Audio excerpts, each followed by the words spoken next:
欢迎收看江苏卫视《非诚勿扰》，有请主持人路飞。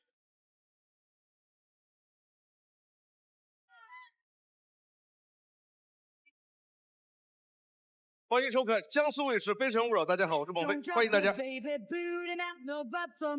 迎黄澜老师、陈明老师。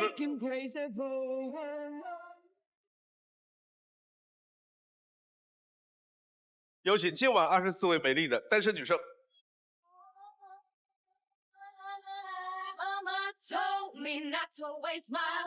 She said, spread your wings, my little butterfly. Don't let what they say keep you up at night and make you walk on by. My feet can't touch the ground, and I can't hear a sound, but you just keep on running up your mouth. Yeah.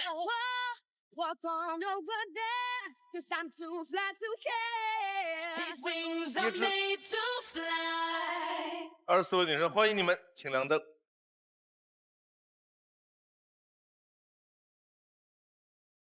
前不久我就看到热搜上面有个话题，叫江浙一带兴起两头婚啊。江浙一带就是两方都没有彩礼，也不用付嫁妆。然后生2个孩子，一个跟爸爸姓，一个跟妈妈姓，然后也不叫外公外婆，都叫爷爷奶奶，就是一个完全对等的、平等的家庭融入的关系。我想问一下台上的女生对这个事儿，你们有没有想说的？24号。这个从法律角度上来讲，就是只要2个人领了结婚证，就是合法夫妻。但是从情理上来讲，这个就类似于婚姻 AA 制，它是很影响婚姻粘合性的。而且它的中心思想呢，可能是说想让2个人公平，但是事实上这种办法是没法公平的。假如说真的公平，就是男生生1个孩子，女生生1个孩子。有没有不同的看法？吴婷。我反而觉得它其实是一种公平的一个方式，因为我们现在讲求婚姻的所谓的粘合性，就是夹杂了太多其他的东西在里面。我觉得只要我们内心深处我们知道我们自己追求的是什么就好。其实，在我们看来，如果是一种新型的生活方式，应该改成叫做2家爱。两头婚是一种暂时的平衡。因为我也想当爷爷奶奶，我也希望这孩子跟我姓，那没办法，那一边一个。2家爱，它是爱。是付出，而不是说我要控制。所以我在想，作为一个新兴事物的出现，可能有利，可能有弊，只要有一个前提就 OK， 双方都共同达成意愿就 OK。我觉得还有一个前提叫做让那个结婚的主体愉快，而不是在这个过程中2家人要刷到父母的存在感。就是说，双方的那个家庭背景不要来主导这件事情，而是2个结婚的年轻人。由他们来决定我们的婚姻形式，这个很关键。好吧，这是今天的节目，有请1号的嘉宾。Can you feel it? Can you feel it? Some rock says, can you feel it? Some rock says, can you feel it? Some rock says, can you feel it? Feel it, feel it. Can you feel it? 孟老师好黄澜老师好，陈明老师好，24位女嘉宾好。我叫薛科红，来自云南昆明，今年26岁。来选你的心动女生。男嘉宾在选择心动女生的同时，系统已经为他匹配出了智推女生。当他进入权力反转的时候，我们将公布智推女生参与恋爱选择。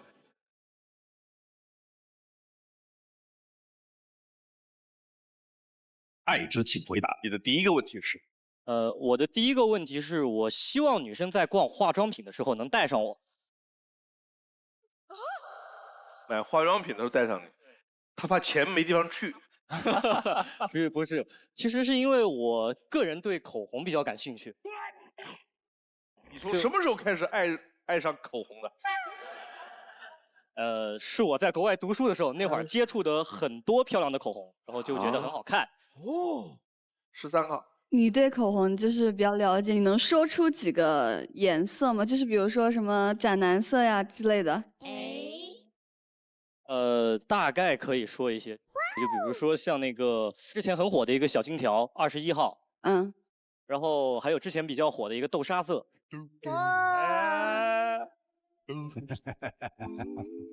阮超超， 999， 999好像是迪奥的，对，比较不是999是一个色号。 999是感冒灵。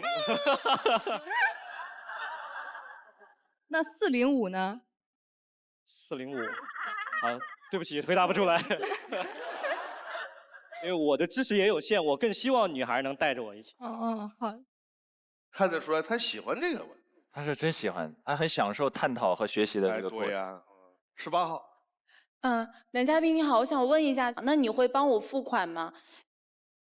当然了。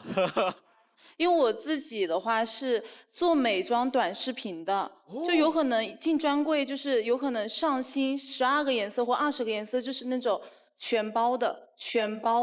买它，就是你能接受吗？我觉得吧，应该是可以，只要我能力承受得起的话，应该是可以的。但还有就是，比如说，通常很多彩妆，它圣诞节的时候，每个品牌它都会有圣诞限定的礼盒。我觉得这个咱们可以下来再商量。他再往下说的话，就是能把那个店盘下来吗？第二个问题。我不希望你对任何事儿有思维定式。是因为我平时从事的行业会有很多这样的一些商务的应酬啊，就是女孩会接触的比较多嘛，就会让人产生一些误解，觉得我这个人可能会心不定，所以我不希望就是你凭一个点来判断我这个人。15号。Hello， 男嘉宾，我想问一下，就是你刚才说的商务酒局是去？是我们的是品酒会沙龙，葡萄酒品鉴会。啊，6号。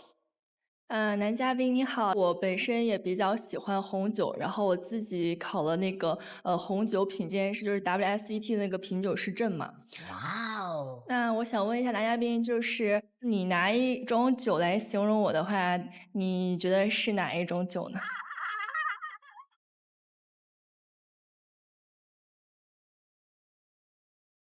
我觉得你应该是一个干红，然后要不就是法国，要不就是意大利，而且是个老酒庄。哦，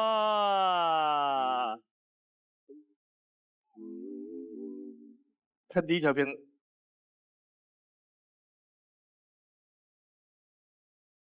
观色、醒酒、品味，就像是人的一生，回味无穷。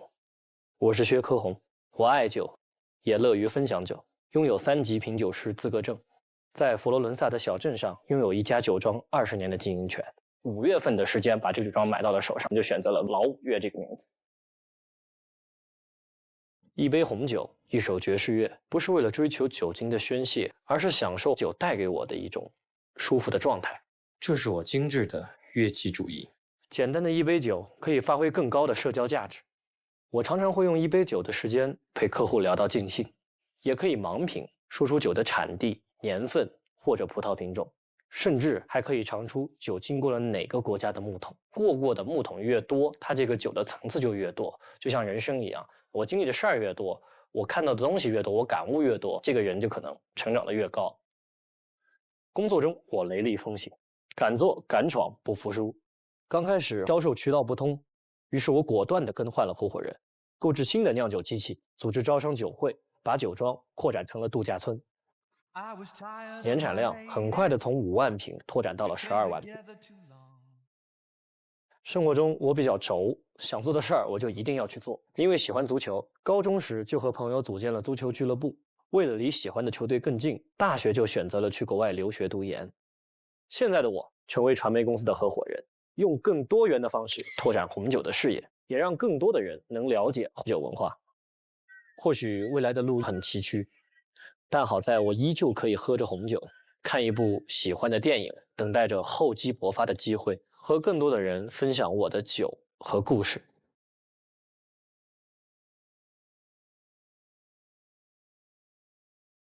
酒放上来了，我们先聊一会儿足球吧。我问一下台上的女生，喜欢足球的举手。15号，你喜欢哪个球队？我平常都会看中超，因为我的前男友就是一个专业的足球运动员。方不方便说你前男友是哪个队的？泰达的。上2届的还是已经退役的那种？现役的，还没有上去的。2队。是。对对对。是123里边的吧？再问就要问到姓氏了，我觉得梦爷。你喜欢的球队是？我喜欢 AC 米兰。AC 米兰在中国有着巨大的球迷市场。90年代初 ，AC 米兰创造了50几场不败的记录。那个时候的最辉煌的哪几个人？古利特、巴斯滕、里杰卡尔德那个时代的 AC 米兰。对。我想跟你那个稍微凡尔赛一下。我当年去意大利做节目的时候，主办方知道我也是球迷的时候说：“那我送他2个球吧。”一支是 AC 米兰全体队员和教练的签名，哇！另一支是国际米兰全体球员和教练的签名。哇！我有这2个球，太棒了，太棒了，太凡尔赛了，老师。这2个球现在找不着了，在家里边。那接下来我就教大家一下葡萄酒的品鉴。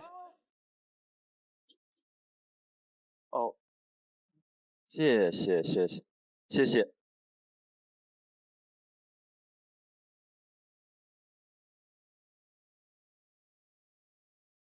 你要不要叫一个谁上来？那既然是品酒师，我就跟我的同行一起来。6号。那我们倒酒，我们一般是拿酒杯的杯身，品酒器的杯口不能和酒杯的杯口接触到。然后我们一般倒葡萄酒是倒这个葡萄酒杯的1/5的位置，因为为了品鉴，这样的一个高度是比较好看酒的颜色和看它的这个年份。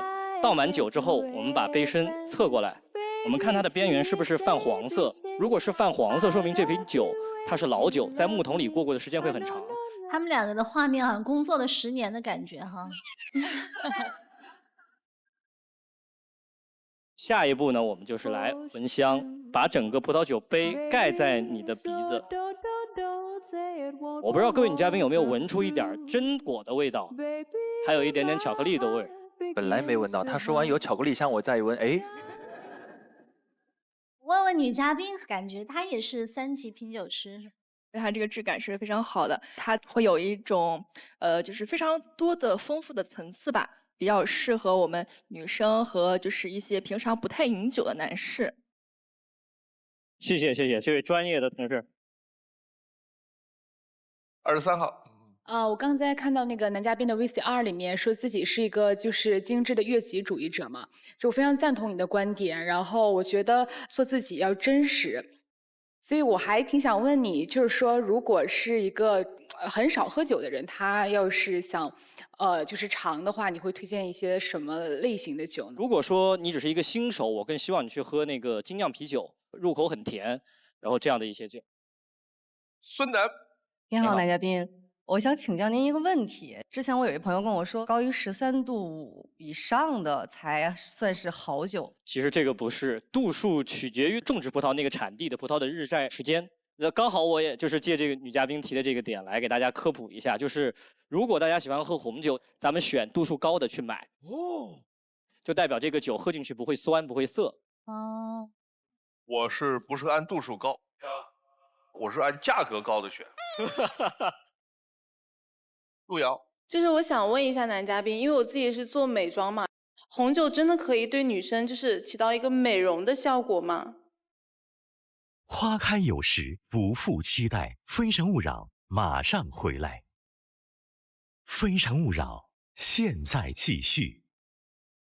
路遥，就是我想问一下男嘉宾，因为我自己是做美妆嘛，红酒真的可以对女生就是起到一个美容的效果吗？我觉得喝进去会比敷在脸上效果要好。这个我要是卖红酒的，我告诉你，拿红酒泡澡对皮肤有好处。只要能让我多卖点，你就说呗。因为男嘉宾你是开酒庄嘛，但是你会讨厌酗酒这个行为吗？我有时候晚上睡不着觉，我就喝那种就是白酒，60多度的，直接喝1瓶。哇，天哪！就很喜欢那种飘飘的感觉。你1瓶喝下去才飘飘的感觉啊！我1瓶喝下去就在马桶上过一晚上了。他1瓶喝下去，哦，飘飘的感觉，飘飘的感觉，好棒！不是我那个1瓶是100毫升的，是100毫升的。我收回刚才说的话啊。忘了世界上还有小瓶儿，那就还好，那就还好啊。看下一条。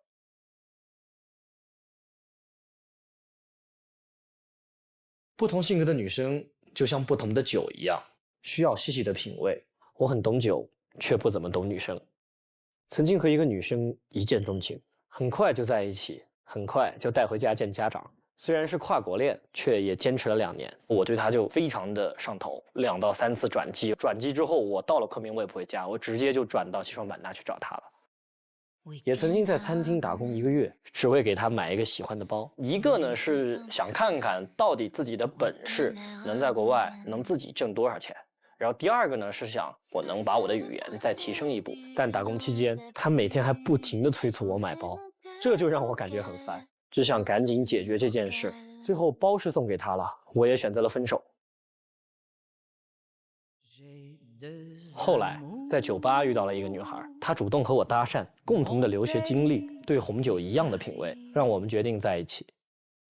当时我的红酒事业正处于上升期，但他一直给我泼冷水，说我的合伙人不靠谱，自己当时心高气傲，受不了他这些打击，于是就提出了分手。但没想到后来他说的那个合伙人真的背叛了我，是我误解了他善意的提醒。我那个时候太浮躁了，我现在应该沉下来去做事儿，沉下来去看待别的东西。所以为什么我会静下心来去品酒？也曾经遇到一个女生，她接受我对她的好，却总是以模模糊糊的态度对我，让我身心俱疲。也因为这样，现在的我谈恋爱前会向女生说明自己的准则和态度，希望女生也可以明确的给我反馈。我希望爱情里的另一半就像是合伙人一样，是经营这段感情，到经营婚姻，一直到经营这个作为家人的情感，不用去刻意的讨好对方，彼此理解，共同进步。你愿意成为我的爱情合伙人吗？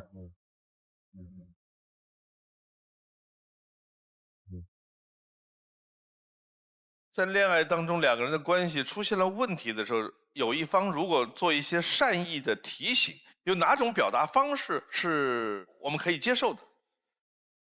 如果是我来说的话，我先看人。如果他听得进去，我会就是基本上有什么我就说什么。但是如果他听不进去，你一定是等他吃了亏之后，再把这个事儿说出来，他才能明白。15号。Hello， 男嘉宾你好，我想问您一下，就是在您的 VCR 里前2段的感情，您都有说，就是女方有一方面不合您的心意，就是触及到可能您的感受了，然后您就提出了分手，是这样吧？其实不是，是因为一个是女方的当时可能那个实际情况，她自己也有分手的意愿在里边了，最后是双方和平分手的。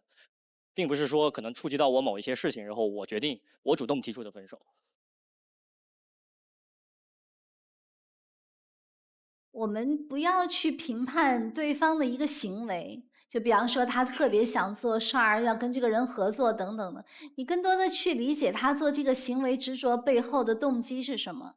也许他特别渴望成功。其实经过之前的那个事情，就是听不进别人说话的时候，现在我更多的时候会多去听取别人的意见。哦。6号。我想问一下男嘉宾，你现在就是工作的就是常驻地是哪里啊？我现在工作常驻地就是在昆明。但是你的酒庄是在意大利的，对吧？对，酒庄在意大利。1个月打工的收入就是为了给女朋友买个包，这种事儿你以后还会干吗？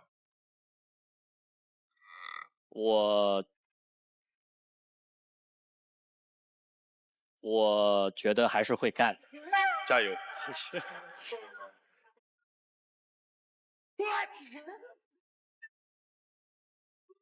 ！12号。男嘉宾你好，你长得非常像我的小学同桌。哦，那我该叫你同学吗？我想问一下，就是您刚刚给我们普及这些酒的知识，但是我是一个就是滴酒不沾的人，会不会介意你女朋友就是完全滴酒不沾的那种？我不介意，你有你的喜好，我有我的喜好。爱情合伙人是吗？对，爱情合伙人嘛。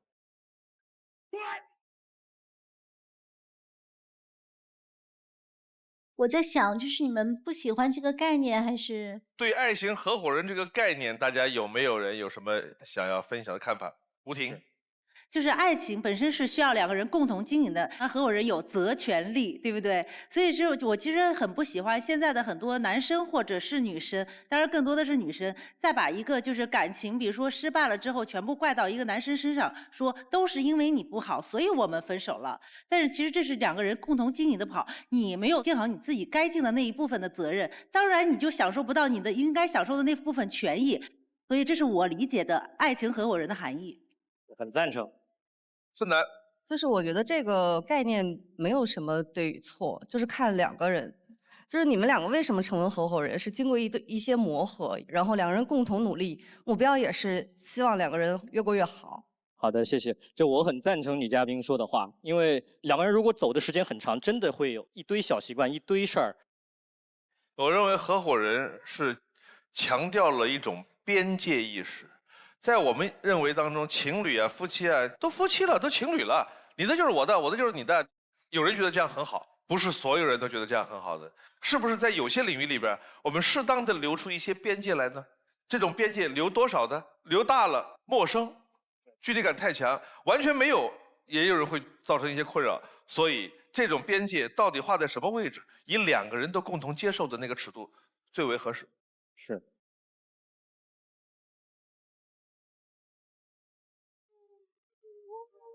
哇，男嘉宾整个过程中，我听你的回答非常逻辑，很理性，然后也很礼貌，就是谈酒谈的比较多一点。太理性了，下次带一点微醺的感觉来。好啊。云南人喝酒啊，他有一个敬语，我特别喜欢，端起杯子来，样样好。哎，对对对，对吧？呀呀好，哎，样样好，呀好。一句话，什么好词都在里边了。祝你样样好吧。谢谢谢谢。好，再见。谢谢老师，再见。可惜不是你陪我到最后，曾一出好，谢谢大家。就是那路头。老师都评价我过于理性，我是确实是因为我平时可能习惯性接触的这种的氛围会比较多，在这样的场合得有一个逻辑线，按照这个逻辑线把问题和话表达清楚。我希望自己未来的另一半是一个有自己独立思维、自己想法的一个女生，然后愿意一起去和我同甘共苦往前走，有共同目标的女生。有请下一位男嘉宾。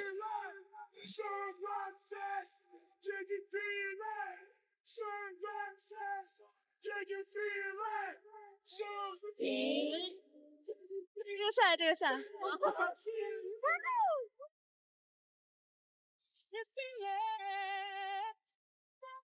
王老师好，两位老师好。我叫刘思雨，来自内蒙古，今年22岁。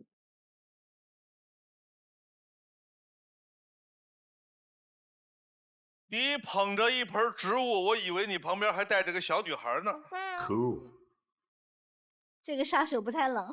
我叫李阳，他叫李阳。来选你的心动女生。男嘉宾在选择心动女生的同时，系统已经为他匹配出了智推女生。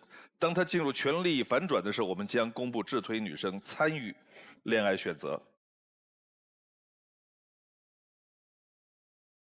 爱之请回答。你的第一个问题是？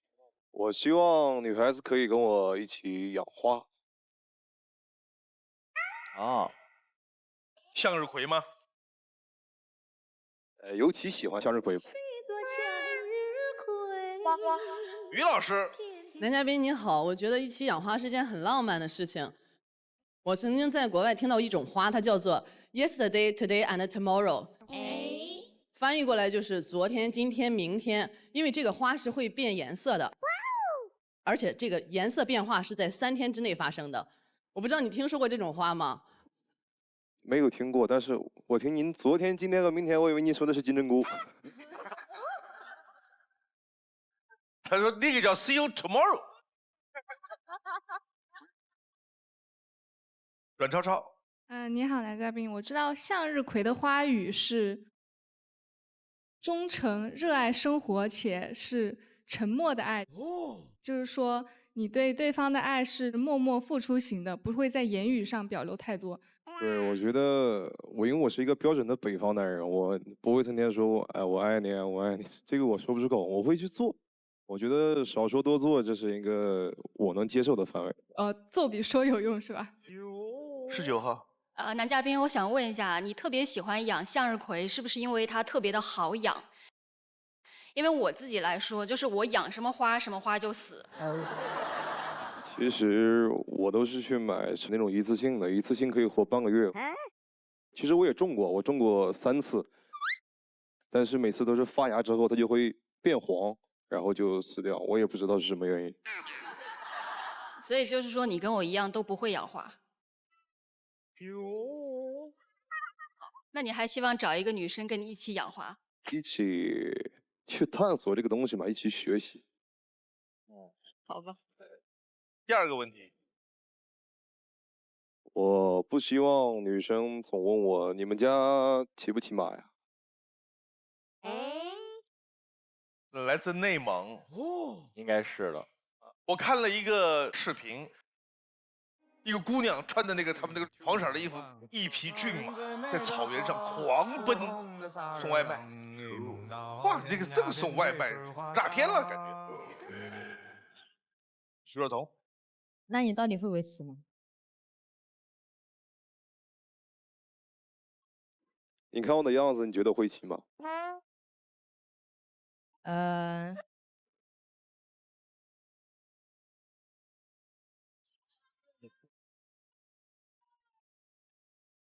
会骑吧？恭喜你猜错了。啊，你不会骑啊？对呀。13号。就你是内蒙那边嘛？然后我老家是土家族苗族自治州。来，你老乡在这儿。你是恩施吗？啊。恩施土家族苗族。对。因为土家族就是不是很常见嘛，他说那你们都很土吧？你是不是住那种就是一圈一圈的房子？有。那个土楼在福建，在龙岩地区那个地方是一圈一圈的，那个叫土楼。不好意思，我看过一个叫一句话得罪一个省，就是内蒙，就是你内蒙人，你会骑马吗？四川人啊，你们吃辣吃不过湖南吧？浙江人，你们都是做买卖的吧？9号。我也很讨厌别人问你的一些问题。我家山东的，很多人都会问，那你会不会开挖掘机呀？23号。男嘉宾你好，我想问你是蒙族人吗？我是汉族人。汉族人，那你会跳蒙古舞吗？这个逻辑啊。因为他们那个地区的人都还挺能歌善舞。我能歌，那就歌一下呗。那我唱一首。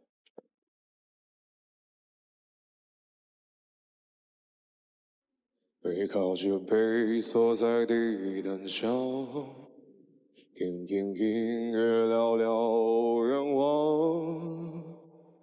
你希望我越来越温柔，我希望你放我在心上。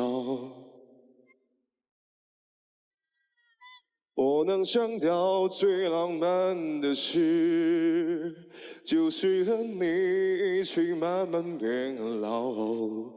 一路上收藏点点滴滴的欢笑，留到以后坐着摇椅慢慢聊。我能想到最浪漫的事，就是和你一起慢慢变老，直到我们老的哪儿也去不了，你还依然把我当成手心里的宝。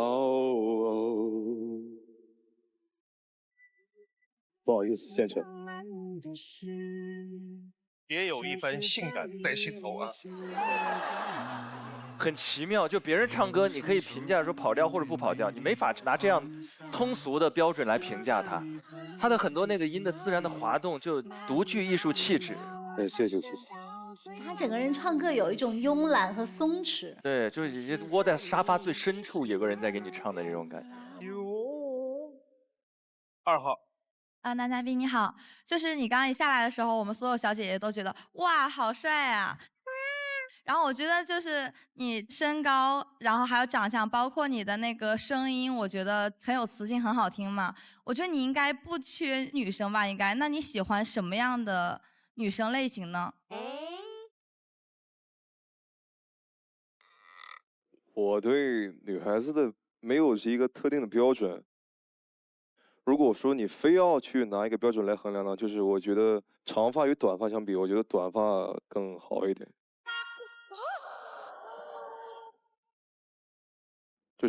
就是没有标准，但这非要提的话，只有这一个。求生欲很强。看第一条片子。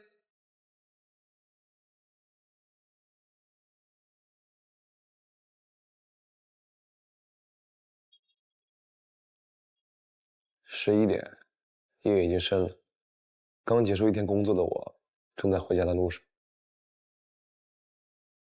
作为一个兼职的民谣驻唱，我不够专业，但是足够热爱。对我而言，这不是一份工作，而是一种享受。那些旋律和词句，总能引起我情绪上的共鸣。我是刘思雨，一个独自生活在南京的内蒙小伙，平时比较宅，喜欢简单自然的人际关系，拒绝过度社交。有时间呢，还不如看书喝茶。如果我的朋友经历一些困难或者问题来问我，我会用我自身经验来给他打上一个最优解，告诉他这件事情怎么解决。如果都不听，还反复来问我，我让他滚蛋。但我喜欢用 AirDrop 虽然是社交，比如在地铁上收到陌生人隔空投送的表情包，我就会乐此不疲地跟他们斗图，也算一种交流方式吧。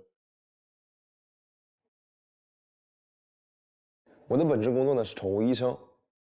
当初选择这个专业，是因为7岁大的猫咪亚当得猫瘟去世。如果能早一点发现，及时救治的话，它可能现在还陪在我身边。于是我想尽力去帮助更多的宠物摆脱病痛。问诊的时候，我也会告诉宠物主人一些治疗日常病的土方子，比如宠物容易骨折就要多晒太阳，和人一样，毛孩子们晒太阳也可以补钙。虽然只是宠物医生，但我觉得肩上的责任一点不比其他医生少。和毛孩子们打交道也没有大家想象的那么轻松，面对生老病死，有时候也无能为力。所以每当我有点泄气的时候，都会去花店买一束向日葵来治愈自己。生活需要追逐阳光，我希望能像向日葵一样，把阳光攒成能量，然后带着阳光奔向你。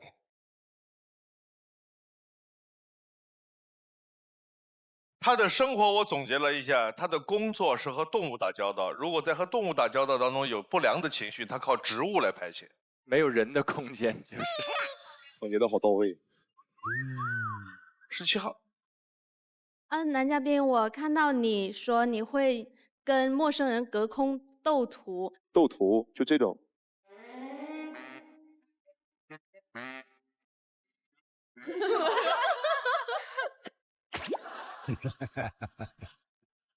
我觉得如果这个图够丰富的话，日常1半以上的话，不用打字了，直接把这个图丢给他就可以了。22号。男嘉宾您好，我想问一下，就是为什么有的带猫去做绝育的时候要演一段戏？谁跟谁演？就是这个猫的主人演。主人跟医生带着他去，说我不要给我的孩子做绝育，就大概是这种演这么一段戏。台词是要普通话吗？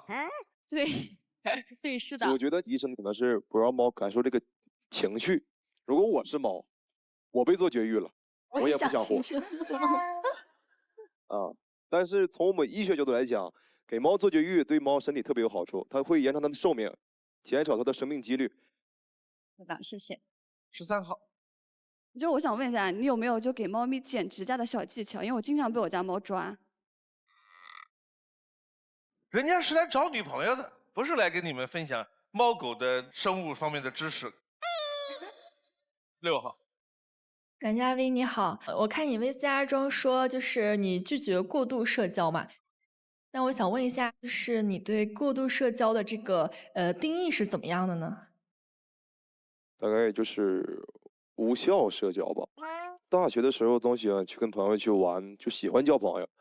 后来我觉得交这些朋友没什么用。那你觉得什么样的是有效的社交，什么样的是无效的这种？我们能互相帮助，我们能互相提供有效的价值，这个价值嘛，哪怕是感情或者说信任，都是可以的。不要我们去只是酒肉朋友，这种没什么意义。谢谢。我以前讨论过这个关于社交有用没用，我说我的一个原则，3有原则，要么这个人有用，要么这个人有趣，要么有情义，这3条占1条都行，1条不占我就不浪费时间了。看下一条。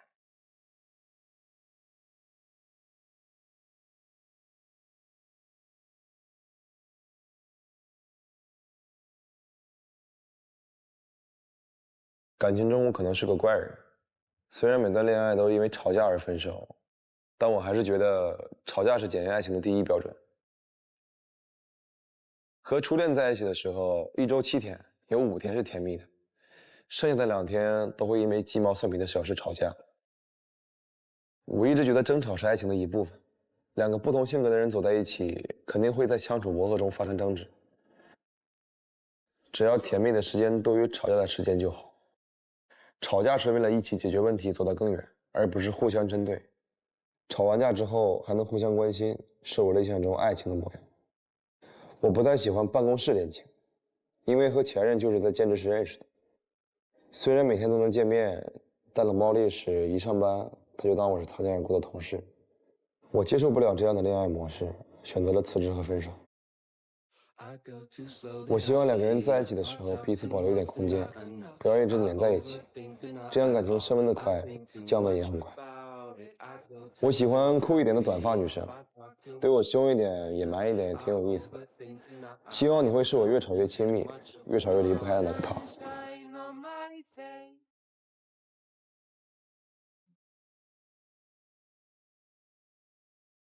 7号。啊，你好，男嘉宾，我很好奇，你是吵赢了分手，还是吵输了分手啊？吵赢吵输不重要。你就不能迁就一下女朋友嘛？就是非要吵架？可以迁就，但是我也生气呀。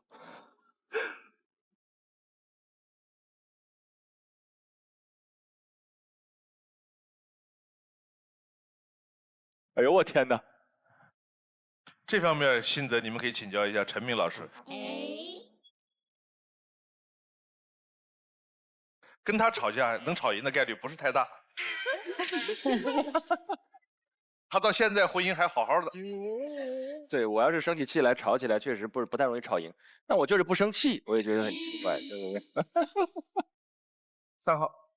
男嘉宾你好，因为你刚出场的时候就注意到你就是外形长在我的审美点上。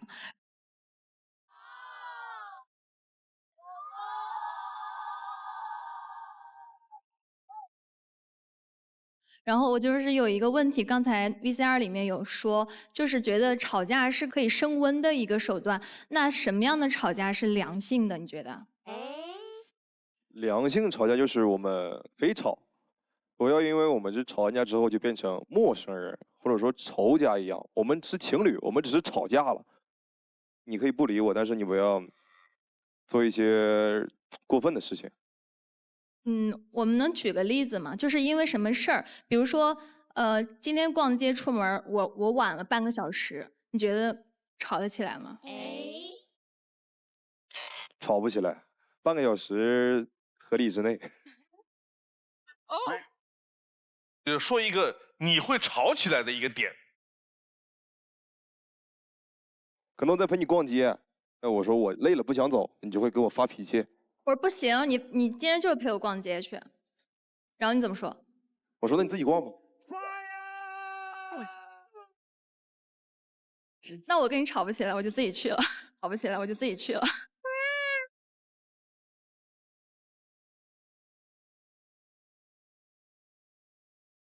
我觉得你们俩适合白头到老，你们俩叫一个字：般配。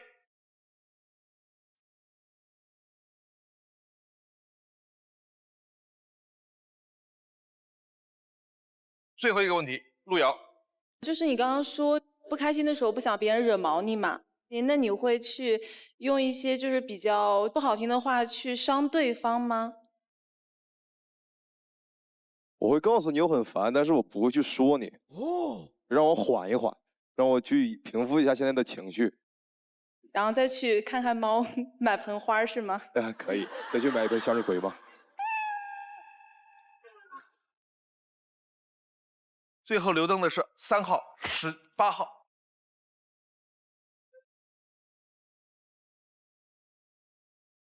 有请3号、18号。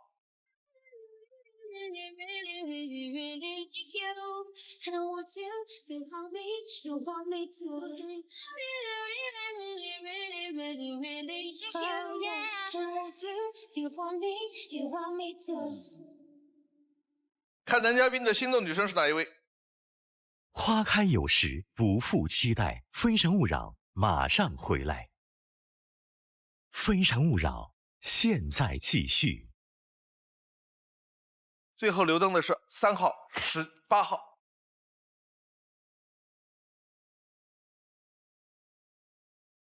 有请3号、18号。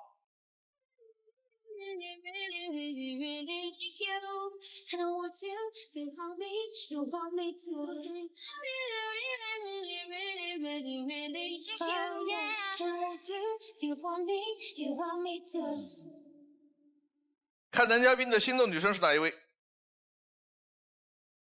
？8号。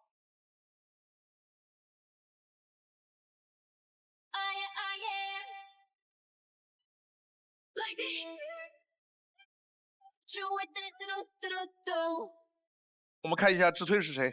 刘思雨的智推女士，哇哦！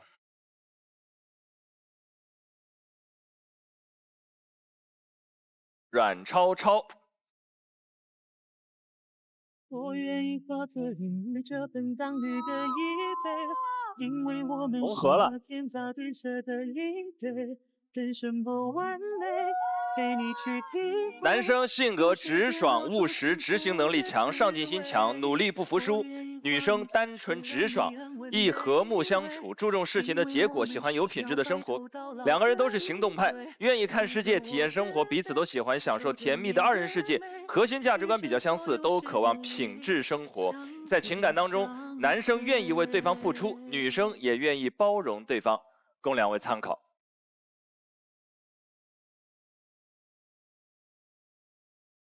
来看3个女生的基本资料。路遥的3个关键词是小反差、365天不重复、小癖好，你选一个。小癖好。3，曾经连续吃了半年的泡面、薯片，至今没有戒掉，坚信总有一天会吃腻。我就很厉害啊，我吃1天就吃腻。阮超超，我的小缺点，请注意，喜欢这样的我吗？请注意。2，千万不要主动提起你的过去，但如果我真想听，希望你能诚实回答。孙静文，理想中的另一半，曾经的缺憾，身边的氛围很美好。身边的氛围。3，家庭和睦，有个上初中的弟弟，会照顾弟弟，感觉自己像他半个妈妈。从小看着他长大，姐弟关系非常好，跟朋友关系相处的也很融洽。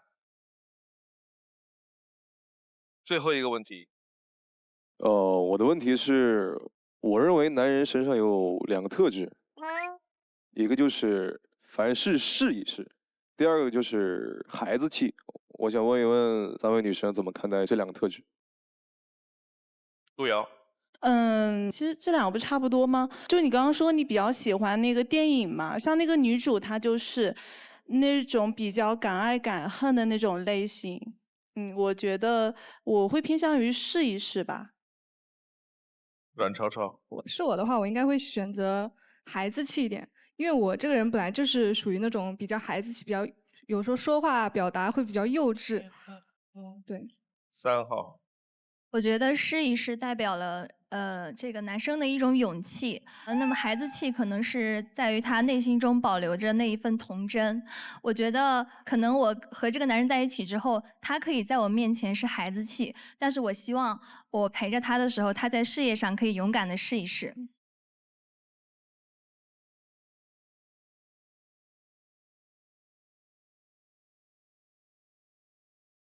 如果坚持选8号，有可能被拒绝，你一个人走。另外2个女生，你可以牵手其中一位。想清楚，你的决定是。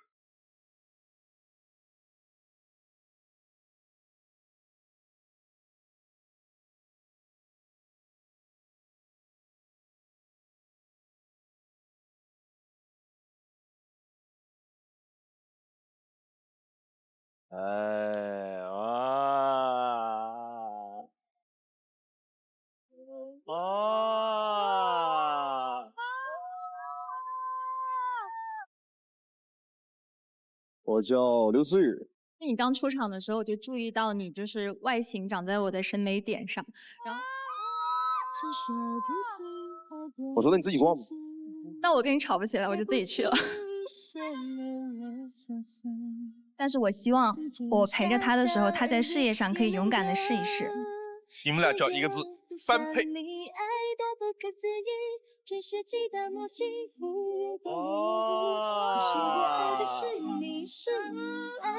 哇，是这个目的啊！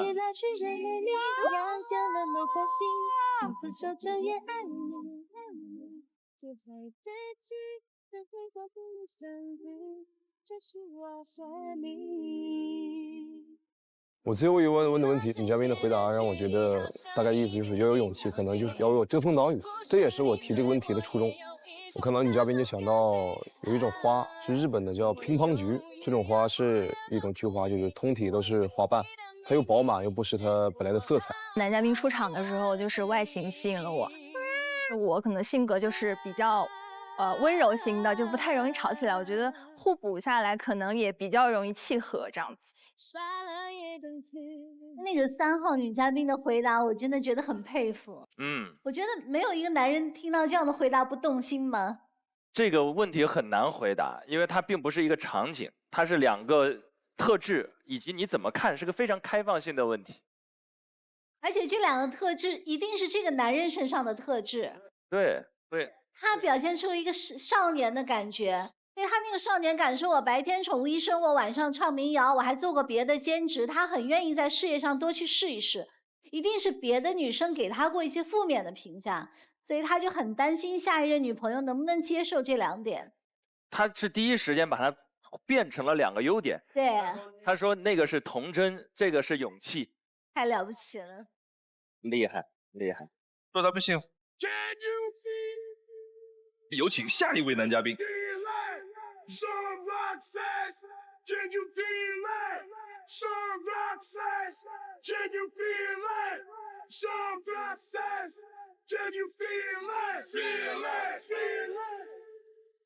大家好，孟非老师好，2位老师好，我是张勇，今年39岁，来自上海，谢谢。来选你的心动女生。男嘉宾在选择心动女生的同时，系统已经为他匹配出了智推女生。当他进入权力反转的时候，我们将公布智推女生参与恋爱选择。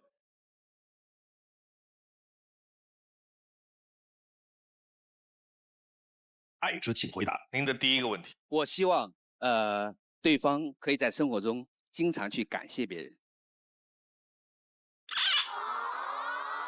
有一颗感恩的心，善严谨。哎，男嘉宾你好，您说的是在任何情况下吗？因为我跟我妈妈就是还包括我的家人，不论干什么，基本上我们都说谢谢。然后我身边的人或者同学到我们家来玩，说是你亲妈妈，怎么跟你妈那么客气？我说我们家的环境模式就是这样子，不知道您说的是哪一种？我想讲的就是生活中的小细节，比如说在下雨的时候，有人帮我撑把伞。其实，在感谢别人的过程中呢，是一种心理暗示。我们在不断感谢对方的时候，比如说，谢谢你对我这么好，谢谢你一直以来对我一直这么好，你会发现你身边这些朋友也好，亲人也好，以后会一如既往的对你好。谢谢，谢谢。我也谢谢你，觉得这是一个非常温馨有爱的家庭。谢谢，谢谢，谢谢。你们俩再互相谢一会儿吧。是生活中的仪式感吗？对的，对的。所以说，我也非常感动，也非常感谢哈，非常感谢大家，谢谢。他是演起来了吗？哎，您的第二个问题。我不希望就是说，在我工作的时候，对方呢，没有告诉我就来到公司。哎，女孩会觉得，亲爱的，我给你个惊喜啊，我让你开心一下啊。3号，你好，男嘉宾这里。啊，你好。就像刚才菲菲老师讲的，就是说我的个性也是很喜欢给别人制造惊喜的，但我可能不会打扰你的工作，我可能会默默在那等着你，但我一定不会告诉你，因为我想保留这一份神秘感。那这种情况的话，你也会生气吗？不会啊，我会很惊喜、很开心啊。我觉得应该就是不管是客户在场，或者是我同事在场的话，他应该会为我开心，因为我有个很好的像你这样的一个伴侣。谢谢。好，不客气。你们有谁不打招呼去男朋友的单位去过吗？20号。我以前就是我男朋友在兼职的时候，然后我去了他的就是上班的地方，然后他很生气，非常生气。我当时以为我是有影响到他工作，或是给他的领导同事印象不好。后来我才发现，原来他在跟他的那个一起工作的同事搞暧昧。所以我就是比较担心。那我想恭喜你，你运气非常好，遇到渣男及时的止损，谢谢。谢谢。来看第一条片子。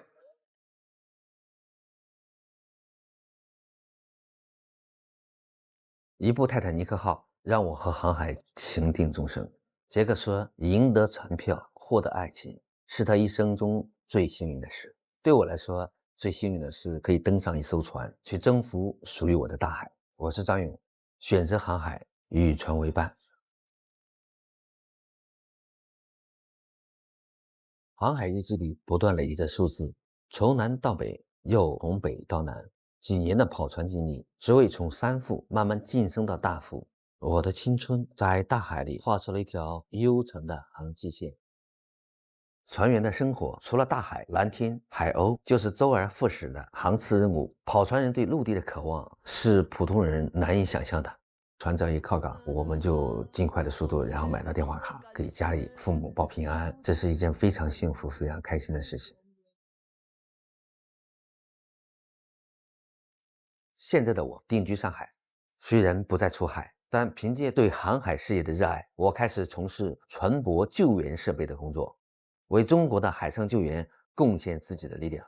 水面救援机器人、无人船、无人机、救援头盔都是当今最先进的救援装备。热播的一个电影叫《紧急救援》，拍电影过程中用的装备啊，都是传统的救援装备，都可以用这个现代的科技予以赋能。我还加入了嘉兴研救援队，负责救援设备的组织协调，受邀参加过多次实战演练。救援就有黄金时间，快速的响应，快速的到达，然后快速的进行施救。一颗航海人的心永远不会冷却。未来的我计划在上海成立一个民间救援队，继续为航海贡献自己的力量，继续在向往的大海上踏浪前行。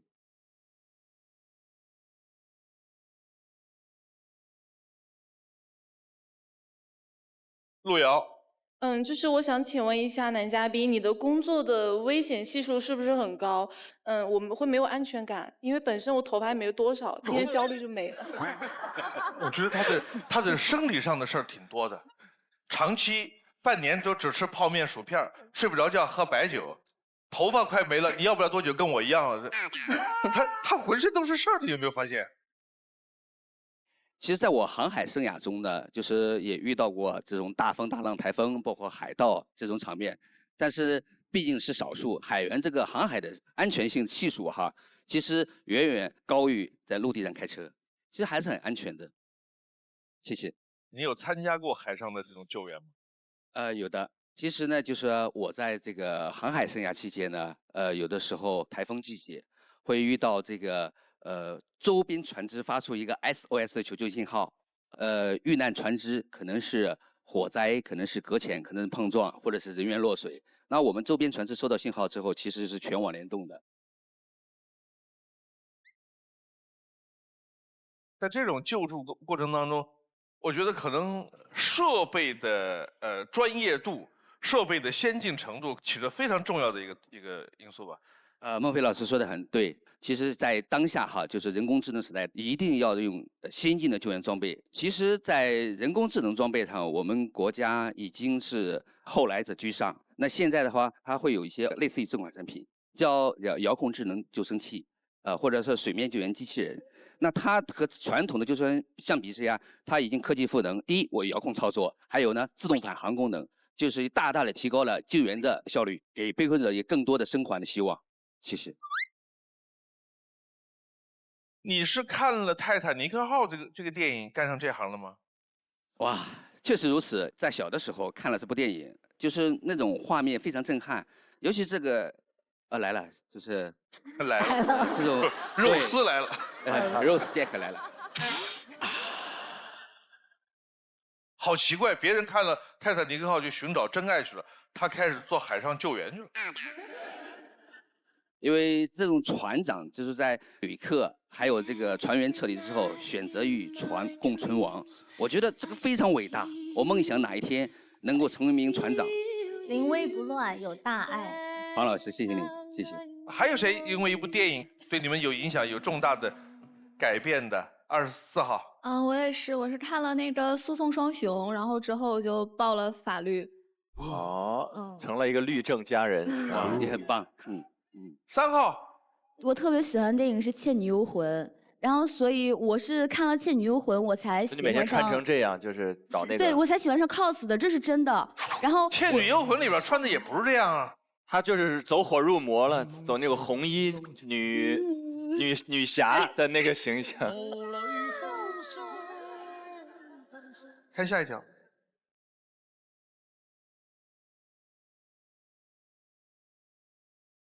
我们离婚吧。人生的航线不会总是一帆风顺。我有过一段失败的婚姻。10几年前来到上海，我遇到了2个女生，一个条件优越，有房有车，另一个条件一般，并且单亲。可能因为我有点大男子主义，所以选择了后者。这个看起来柔弱的女生激起了我的保护欲望。做婚检的时候，我发现我太太身体上有一些隐疾，我觉得不能因为遇到点困难，然后就轻易的放弃这段感情。我们很快买了房子，很快走进了婚姻，漂泊的水手有了自己的家，拥有2个孩子，本该幸福美满的家庭，却因为我们之间不同的频率，慢慢的走向破碎，极端的把个人情绪啊或者家庭的矛盾啊带入到这个工作还是事业之中。他把他妈妈和孩子看的都永远比我还要重要。我和他妈妈发生矛盾，他首先是要调解吧，而不是完全就站在他妈妈的立场上。我选择净身出户，让他更有能力去照顾孩子。母亲有安全感，才会给孩子更多的爱和快乐。作为父亲，我塑造孩子的性格，被鼓励的孩子，他会拥有自信，拥有爱。我一直在重新审视自己的感情，甚至还找了情感老师做辅导。我发现当时的自己从来没有真正的进入婚姻状态，结婚是靠运气，离婚是靠实力。现在的我更加明白感情里需要肩负的责任，所以对婚姻会更加谨慎，不会再轻易闪婚。希望未来的另一半能欣赏和理解自己，彼此都把对方放在第一位，历尽千帆，初心不改。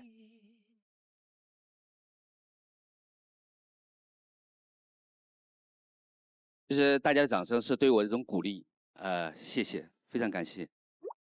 孙楠，你好，男嘉宾。是这样的，我看您刚才 VCR 里边说那个你一直没有进入婚姻的状态，然后我现在想知道一下您现在对这个婚姻状态的理解，是什么时候算是合适进入婚姻的状态？因为您都已经有了2个孩子。我可以用8个字来形容一下，就是始于颜值。比如说，我看你1号孙楠很舒服，就是很对眼缘。但是能否真正的牵手走到最后，关键的还有个4个字，叫忠于认知。也就是说，我们双方会同频，会有基本相似的3观，才能携手走向未来。谢谢。好，谢谢。21号。我想问一下，在下一次进入的感情中，你是不是会因为就是前面的婚姻的失败而变得谨小慎微？然后第2个问题就是，如果说你不准备闪婚的话，多长时间是你觉得可以进入到婚姻状态的一个时间？我先回答你第1个问题。以我这个年龄，以我目前的认知，还有这个我的工作经历和阅历来讲的话，我觉得完全不会，完全不会。第2个问题就是说，这个是根据实际情况而来的。比如说对方年纪很小，像你，我觉得很年轻哦，对吧？但你又不着急结婚，正常来走，不必强求说，我年龄大了，能不能明年就结婚，或者今年就领证？我觉得，我不会这么做。谢谢你的分享。谢谢男嘉宾。2位老师有关于这个婚姻的问题有什么要分享的吗？之前经常听到说，一段失败的婚姻，对，我每次听到这个都觉得很奇怪，为什么一段婚姻离开了就是失败的？好像它延续是判断它是不是高质量的成标准。功还是失败，对老拿那个标准就去。应该是一段幸福的婚姻，或者一段幸福的离别。有的时候离开才是正确的选项的时候，那种将就反而会更痛苦。所以其实归根到底是要看你的幸福指数，看你的甜蜜程度，在一起或不在一起，最终归根到底是为幸福服务的。所以我觉得应该感谢那些经历啊，然后感谢那些经历，让我们变成更成熟的人，然后依然还有100%的热情，因为未来的日子更长。对的，我认为我依然很年轻。谢谢老师的鼓励，谢谢大家的掌声，谢谢。你好，男嘉宾。就是我刚刚看 VCR， 你好像说了一句话是“结婚是靠运气”，是什么意思啊？我没太明白。结婚靠运气呢，也就是恰恰在我刚刚从海上回到上海来，然后当时遇到2个女生，然后碰到她就是一种运气，就像看到孙楠这位漂亮女嘉宾一样的，觉得双方还可以聊得来，然后加上孙楠和吴婷2个女都有过一段婚事。你继续回答这个问题。就是那你现在就是接受的年龄差大概是多少啊？和这个心理年龄有关系。比如有的女生，其实你看她很年轻，但是她的认知、她的成熟度，然后非常高，就是说她的认知爱好、心理年龄和我相对比较接近的，就是说她至少能接受我。谢谢。谢谢大家。我想问一下，孙楠和吴婷灭灯的原因是孙楠。就是像您刚才说的，始于颜值，就是你可能不是我喜欢的那一款，但是我特别佩服你，佩服你这个就是你这个行业，因为我觉得你是一个特别有大爱，然后大情怀的一个人，然后也感谢你为这个航海救援事业做出的努力，所以谢谢男嘉宾。好，非常感谢孙楠，谢谢。21号。我在跟男嘉宾交流的时候，我感觉到男嘉宾他其实的这个气场，他很冷静，跟我的这个可能不太一样。我更喜欢很浪漫、有激情的爱情。谢谢吴婷。我的冷静其实是经历过大风大浪，经历过很多救援场面。再次向大家表示感谢，谢谢你们。我可不可以表达一点点跟你沟通的感受？你在这个台上说了很多次感谢。有些时候，我觉得那个感谢你是真诚的在感谢大家，但有些时候那个感谢会让我有一点点不舒服。哇！就是往往是那种话还没有沟通完，还有表达意愿的时候，你就会说感谢、谢谢，让我感觉是你很想要离开那个话题。我想给一个小小的建议，就是您还向往爱情吗？还是您是想找一个对象结婚过日子？其实我离婚的一个最大原因就是我追求自由、浪漫和爱情。好，谢谢你。那如果是这个答案的话，我就是有2个小建议。那第一个小建议就是办一张健身卡，我们从运动开始。谢谢。然后第2件事情就是让身上很多社会化的那一面开始往下走，多一些更赤诚的内心的真挚表达。因为您现在身上有很厚重的社会化的盔甲，大家不敢亮灯，也是因为觉得进不了你的世界，大家害怕你是不是只是找一个对象把接下来的时光过去。那如果你心中确实还有爱的火焰，就做这2件事。1年，我相信如果有机会再返场，我们会看到一个完全不一样的救援精英。其实我已经在减肥这个计划之中，在路上了。太好了，谢谢老师，太好了，没准那个时候孙楠还在啊，太好了。可惜不是你。再次表示感谢，谢谢大家。曾一起走，却走失那路口。感谢的是你牵过我的手。我觉得谈不上成功与失败，我们谈收获吧。我有勇气站在这个舞台上，只要面对过去，可以说已经和过去做了一个翻篇。第二呢，就是说通过大家的眼光来看待我，总比我活在自己的世界中，我觉得更理性、更真实。所以说，我觉得收获满满。有请下一位男嘉宾。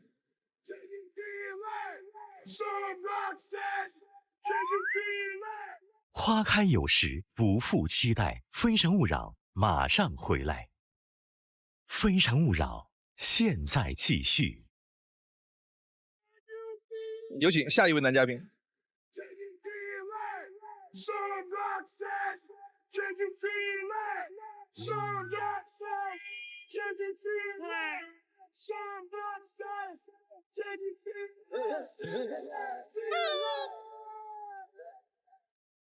大家好，我叫陶家俊，然后来自上海，今年25岁了。有一点紧张，对不对？对，见到我久仰的孟老师。来选你的心动女生。男嘉宾在选择心动女生的同时，系统已经为他匹配出了智推女生。当他进入权力反转的时候，我们将公布智推女生参与恋爱选择。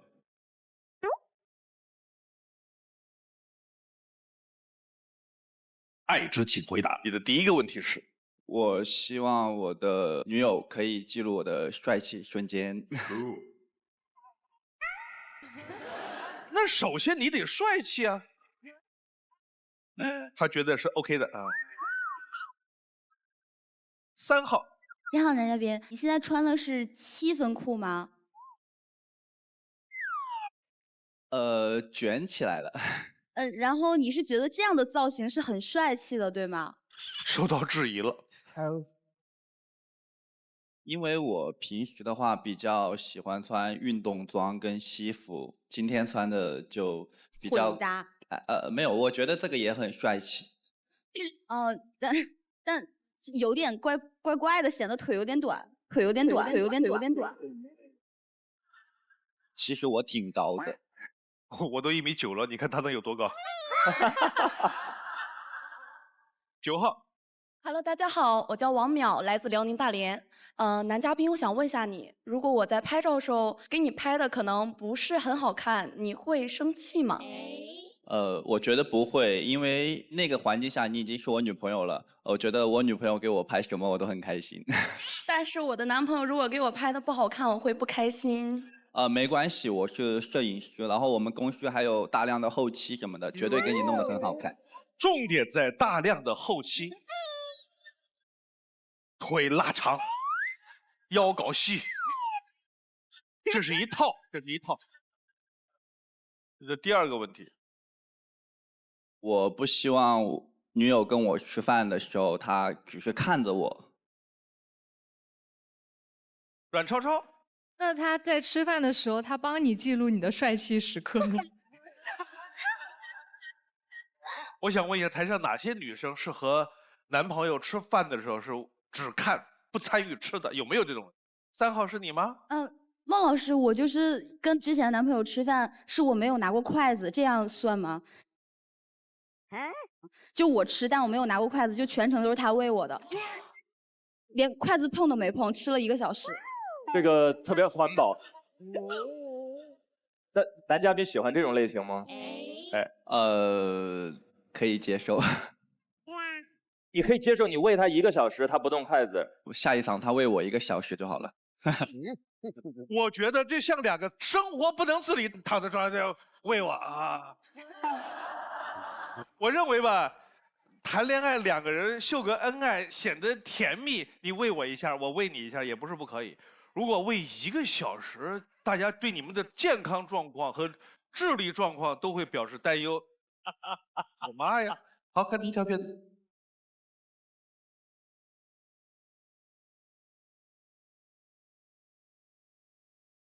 你问我最难忘的照片，那得从这张开始讲起。照片上的我6岁，在家中排行老3，还有2个姐姐，算是一个从小被宠大的男孩。但我很早就经济独立了，从大学时就做游戏主播，4年赚了100万。这些钱不算多，因为我的室友都很会赚钱。赚钱后的我会把爱反馈给家人，为了满足姐姐拍婚纱的愿望，还陪他们一起拍了婚纱写真。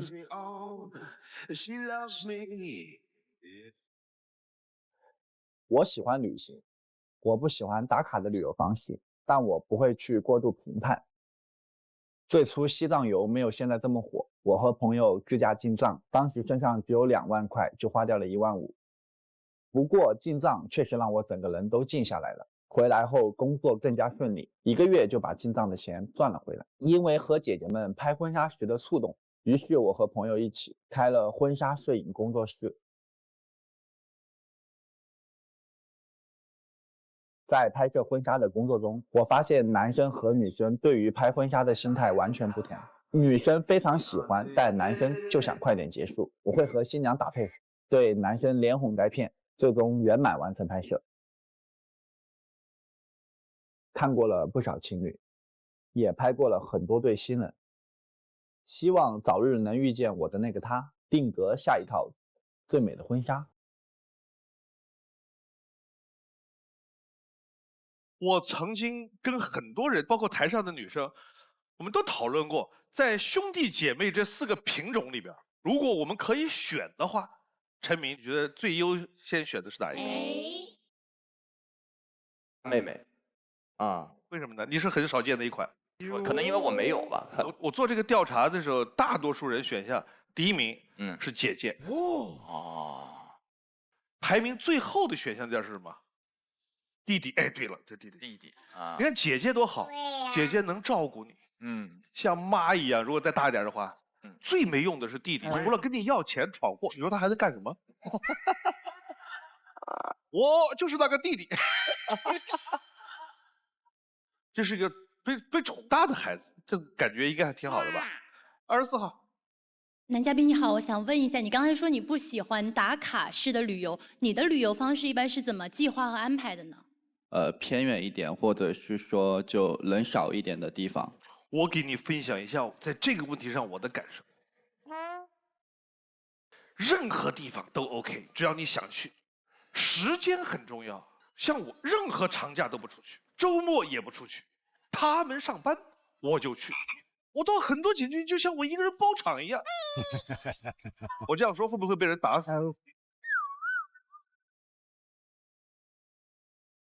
？9号。男嘉宾，我想问一下你，你有看过《从你的全世界路过》这部电影吗？我记得里面有一个情节是毛18跟荔枝求婚，是在亚丁山的冲谷草甸。然后我一直也有一个愿望，就是我的婚纱照可以在那里拍。收费。说说价格。如果你是我女朋友的话，就带你去拍好了。OK OK。还有这条件。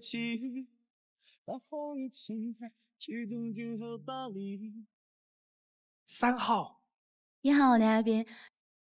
啊，我在这，你还没找到我吗？3号就是那个吃东西要人喂的那个。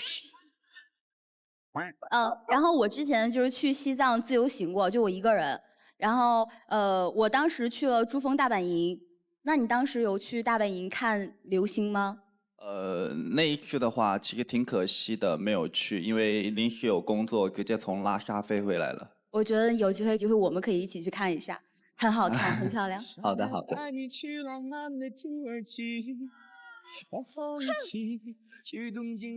他要跟你去珠峰大本营，那边要跟你去亚丁拍婚纱照，你的档期要排一排。哎，你刚才说那个也挺有意思，拍那个婚纱的时候，男人和女人的心态，女人都是什么心态？全世界今天我最美。男人是什么心态？放我回去。看了。哎，我们来看一下视频，来看一下视频。问印和新郎是如何拍结婚照的？来，先往这边走一点点，往这边抱一下，抱一下。哎，亲个嘴，好好的亲个嘴啊，好好亲，不要撅嘴亲。什么你亲了来，你亲。什么你亲了来，你亲。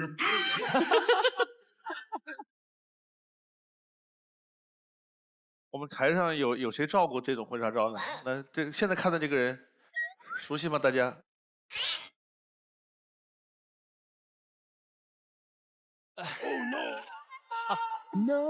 这是陈明老师的结婚照啊！这是从哪儿找到的？我的天！哎呦我的天，这个还真认不出来了。我天，这个，哎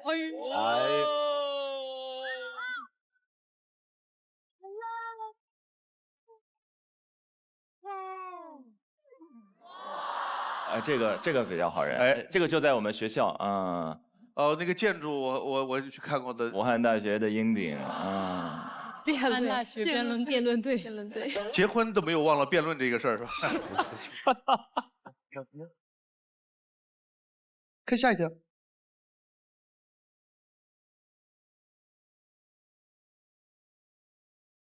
得不到的永远在骚动，被偏爱的却有恃无恐。我有过2段印象深刻的恋爱，从求而不得到有恃无恐。上学时遇见一个女生，对她一见钟情，非常的上头。她想要什么我都会买给她，对她100依100顺。但她对我总是很冷淡，叫她吃饭她也不愿意，跟我打游戏也不愿意，见我朋友还不愿意。太多的付出得不到回应，感觉她根本就不算爱我。2个人就默契地选择了分手。分手后一次偶然的机会，发现她发了一条分手那么久我想你的动态。我心想她最近没找男朋友，肯定想我。我当时就一激灵，我就给她发消息了，我说你是不是想我了？你刚刚发朋友，我说就是什么网络上抄的什么歌曲啊段子。哎，我当时心里可哇凉哇凉的。哎，现在想想还挺难受的。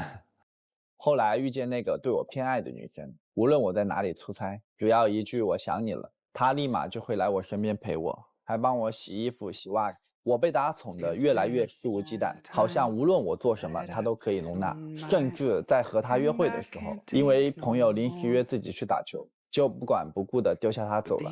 她积攒很久的情绪终于爆发了，直接跟我提出了分手。2段失败的感情，我都会总结原因，也渐渐地开始改变自己，不再觉得感情里的付出是理所当然的。我希望遇见一个喜欢运动、爱笑的女孩，温暖治愈的笑容，能让我每天都充满活力。我也会成为更好的自己，和你一起并肩前行。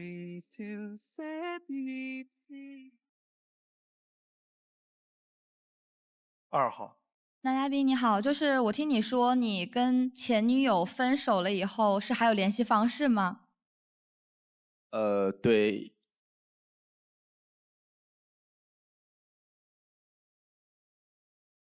那你是还喜欢前女友吗？因为我看他发了一条那个就是说什么想你了，然后你秒给他打电话，那你就心里还有他呀，对吧？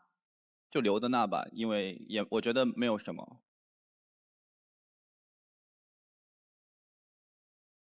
吴璇，哦，那我问一下，如果说你留着前女友的微信，他如果回来找你，还愿意跟他复合吗？不会考虑复合，也不会考虑有微信会怎么样。但如果你心里没有放下他呢？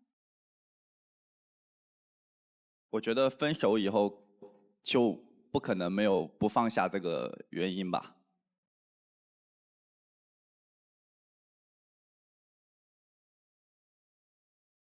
你已经被吓得语无伦次了。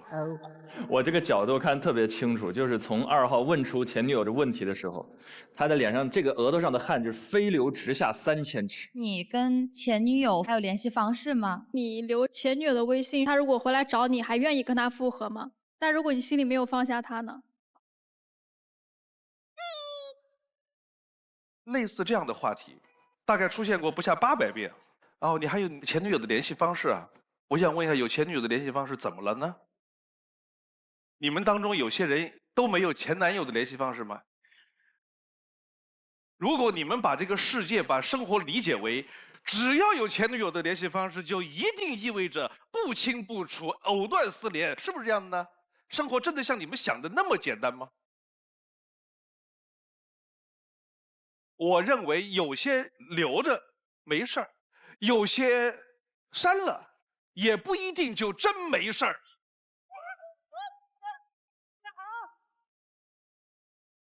我是觉得这个男孩表现出了一种摇摆的真诚，就其实某种意义上你也不是一个幸运的男孩，就你遇到了2段都是比较失衡的恋情。很显然，第一段你爱人多一点，第2段人家爱你多一点，你都觉得不舒服。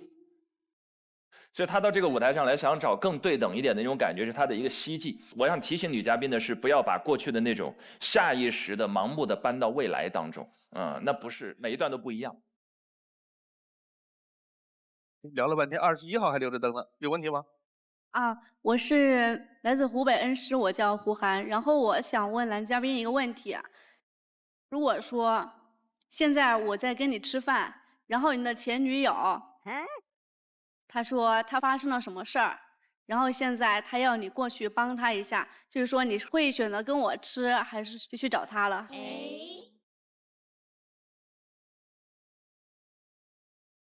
你要不然你把那个情节补充的完整一点，我们好做判断他有什么事儿。比如说他说脚崴了这种的。我觉得像什么脚崴了或者伤心肯定不会去。如果说是什么很严重的影响到生命了，可能会争取你的意见或者带你一起去。明白，翻译一下就是除了快死了，其他都不去啊。对。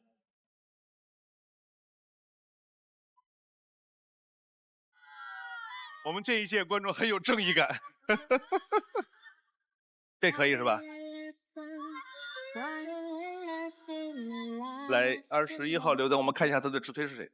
陶家俊的自推女生是戴琪。18号。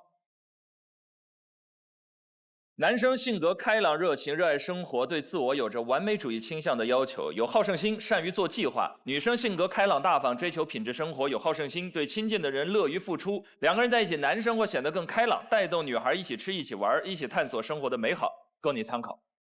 最后一个问题，问2个女生：如果跟我在一起了，会不会去记录一下我们的生活？18号。我比较喜欢拍别人一些就是搞怪的瞬间，然后记录下来，我觉得很甜蜜。21号。我觉得如果说真的在一起的话，可以互相拍一些甜蜜的瞬间吧。来，你要做最后的决定了，要选18号有可能被拒绝，你可以带走21号，也可以自己走，你的决定是？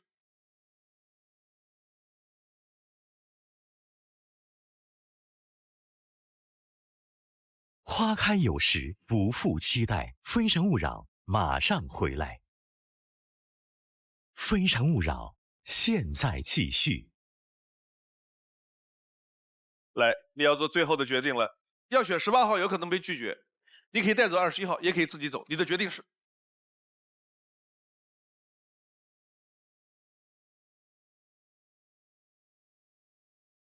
21号，21号。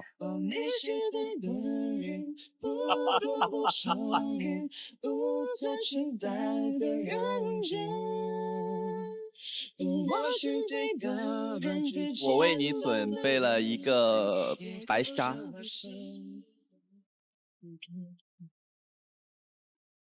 哇！哎，跟他去吃衣服，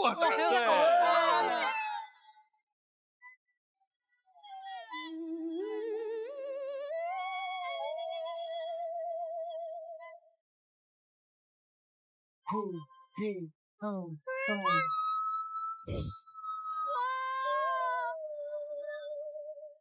听我说，手牵手，跟我一起走，创造幸福的生活。昨天已来不及，明天就会可惜，今天嫁给我好吗？我问的他的那个问题，我觉得他这个回答我还挺满意的。我现在目前在广州，但是我过一段时间会回湖北。如果说真的跟女嘉宾情投意合的话，就去湖北开个店好了。祝他幸福！谢谢收看今天的《非诚勿扰》，下期同一时间再见。往前一步是幸福，退后一步是孤独。在原地不动是为了看得更明白，爱情不能不清不楚。往前一步是幸福，退后一步是孤独。在纷纷扰扰之间，我冰凉了双目，超能与我相爱的人一起到老。